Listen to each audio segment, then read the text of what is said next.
However, when Ajatasattu moved into Fireborn's house, all the wealth deserted him and followed Fireborn into the palace. Fireborn and the king swept places 7 times, but each time wealth followed Fireborn.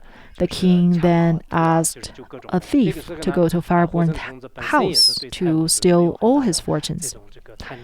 Fireborn then thought, since the king was capable of killing even his father, he wouldn't think twice about ending my own life. I shouldn't risk my own life for the sake of my wealth. 欣慰和这个大选，那么这样一后呢，他把这个所有的这种财产呢，就是都放弃。同时他想起来，就是他在这个母亲的肚子里面。Since the Buddha had prophesied he would become a monk and attend Arhathood, he then gave away all his wealth, presented himself before the Buddha, and requested ordination. After practicing diligently, he attained Arhathood. At that time, the bhikkhus asked the Buddha what karma had Fireborn accumulated that resulted in him being burned in a fire with his mother, and why he can be born in a very wealthy family and attain Arhathood. The Buddha then recounted the following story. During the time of Vipassana Buddha, there was an elder and a king who competed over making offerings to the Buddha.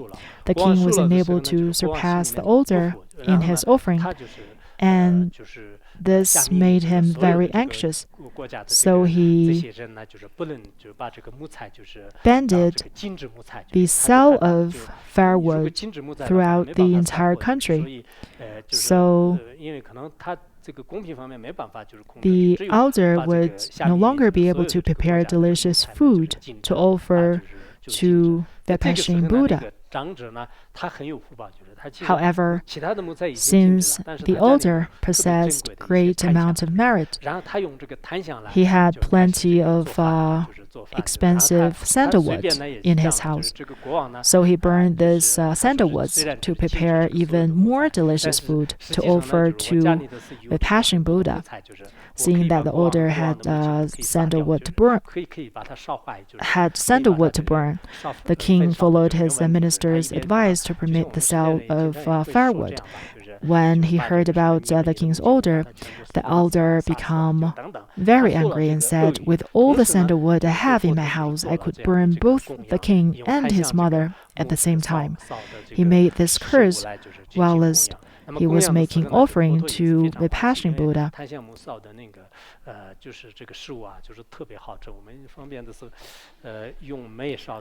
Well, some volunteers are also cooking for us. The restaurants they're working in are very clean. When they cook, maybe they're not using sandalwood, but gas.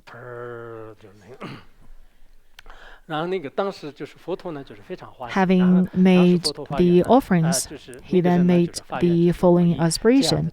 Through these offerings, in all my life, may I be reborn in families with great wealth. May I obtain sublime dharma and be free from destructive emotions. That elder is now fireborn because of the terrible curse that he made about burning the king and his mother.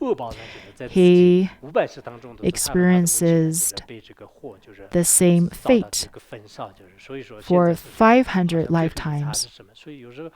So whenever we hear stories about karma, such as in the 500 Deeds or the White Lotus, an extensive biography of the lives of Buddha Shakyamuni, we should become very cautious of how we speak or act. This is the life story of elder Angesa, Fireborn. After the Buddha's parinirvana, Angesa resided on Mount Kailash. Other accounts mention a different mountain, but that's understandable because these elders have boundless miraculous powers.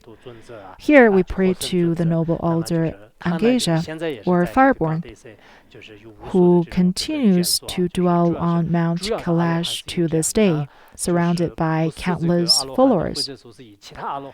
Among his followers, there are mainly 1,300 arhats, though the actual number may be more since it could increase over time, just like over the past decades, the number of people has increased in Larangar. We pray to these arhats so that all the Dharma teachers in the 10 directions may live long and the Nekar-like Dharma teachings may flourish everywhere. We should sincerely think of this on a regular basis rather than merely repeating these words, especially when we go to sacred sites or participate in Dharma assemblies. If we sincerely pray and make these aspirations, we will obtain boundless merits. I will stop it here today. Tomorrow the class schedule is still 7:30.